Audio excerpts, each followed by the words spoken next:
మన గుడివాడ చరిత్ర 2000 సంవత్సరాల క్రితం స్టార్ట్ అయిందని మీకు తెలుసా? గుడివాడలో 2వ సెంచరీకి సంబంధించి ఒక బౌద్ధ స్తూపం ఉందని మీకు తెలుసా? తెలియని వాళ్ళు ఇప్పుడు తెలుసుకుందాం. తెలిసిన వాళ్ళు ఇంకా డీప్‌గా తెలుసుకుందాం పదండి.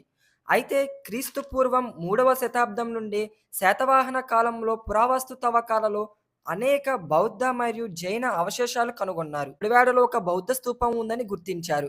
కానీ మన తరతరాలుగా దాని గురించి సరైన అవగాహన లేకపోవడంతో మన చేతులారా మనమే దాన్ని నాశనం చేసుకున్నాం. గుడివాడలో ఉన్న బౌద్ధ స్తూపం ఒకప్పుడు స్తూపాకార ఆకృతి మరియు సెమీగోళాకార టాప్‌తో ఉండేది.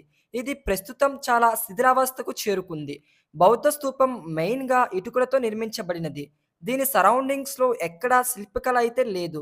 ప్రస్తుతం మనం చూసుకుంటే ఇక్కడ చూస్తున్న మీరు ఈ బౌద్ధ స్తూపం అనేది ఇటుకలతో నిర్మించబడి ఉంటుంది. మీకు కూడా కనబడుతుంది. కానీ ఇప్పటికి కూడా అక్కడ ఒక డంపింగ్ యార్డ్ లాగా చెత్త అనేది పడేస్తూ ఉన్నారు. దీనిపై అవగాహన అనేది ప్రజలకు ఇంకా రావాలి. అసలు మ్యాటర్ ఏంటంటే ఈ బౌద్ధ స్తూపం వెనకాల ఎన్నో అనుమానాలు, అద్భుతాలు దాగి ఉన్నాయి. అందుట్లో మొదటిది ఈ బౌద్ధ స్తూపాన్ని తవ్వితే రక్తం కక్కుకొని చనిపోతారని ఒక రూమర్ అయితే ఉంది. అది ఎంతవరకు నిజం? సెకండ్ వన్ ఈ బౌద్ధ స్తూపం కింద నిధి నిక్షేపాలు నిజంగా ఉన్నాయా? థర్డ్ వన్ ఒకప్పుడు ఈ బౌద్ధ స్తూపం హైట్ ఎంత? ఫోర్త్ వన్ దీనికి ఇక్కడ ప్రజలు ఒక బ్యాడ్ నేమ్‌తో పిలుస్తారు. అది ఎందుకిలా పిలుస్తారు? ఈ బౌద్ధ స్తూపాన్ని తవ్వితే రక్తం కక్కుకొని చనిపోతారనేది అవాస్తవం. ఇందులో ఏమాత్రం కూడా నిజం లేదు. ఇదే క్వెషన్ నేను అక్కడ ఉన్న పబ్లిక్‌ని అడిగితే వాళ్ళు ఏం ఆన్సర్ చేశారో మీరే చూడండి. దాని లోనకెళ్ళినా సరే రక్తం కక్కుకొని చచ్చిపోతారు. తవ్వినా సరే అలా ఒక రూమర్ ఉంది కదా! అది ఎంతవరకు నిజం? మాకు తెలిసిన మట్టుకు ఏముండేది కాదు. ఈ బౌద్ధ స్తూపం కింద నిధి నిక్షేపాలు ఉన్నాయా అంటే, ఒకప్పుడు గతంలో ఇక్కడ తవ్విన తవ్వకాల ప్రకారం కొన్ని నాణేలు అయితే ఇక్కడ దొరికాయని తెలుస్తుంది.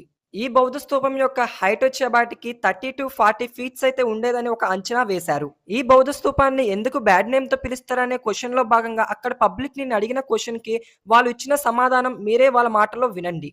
దానికి ఒక బ్యాడ్ నేమ్ ఉంది అని అంటారు. ఆ!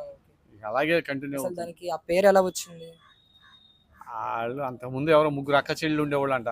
ఘంటసాలలో ఒకళ్ళు, సల్లపల్లి, ఘంటసాల, నూజివీడులో ఒకళ్ళు ఉండేవాళ్ళంట. ముగ్గురు అక్క చెల్లెళ్ళు. వాళ్ళ హైట్‌లో అక్కడ కూడా అలాగే దెబ్బలున్నాయంట. అయ్యి అలాగే కూలిపోయిండు. ముగ్గురు అక్క చెల్లెళ్ళు ఇక్కడ నుంచుంటే ఆళ్ళు కనపడేవాళ్ళంట. ఆళ్ళు నుంచుంటే ఈళ్ళు కనపడేవాళ్ళంట. మీరున్న సరౌండింగ్ ప్లేసెస్‌లో ఏవైనా ప్లేసెస్‌ని ఎక్స్‌ప్లెయిన్ చేయాలంటే వాటి డీటెయిల్స్ కింద కమెంట్ సెక్షన్‌లో కమెంట్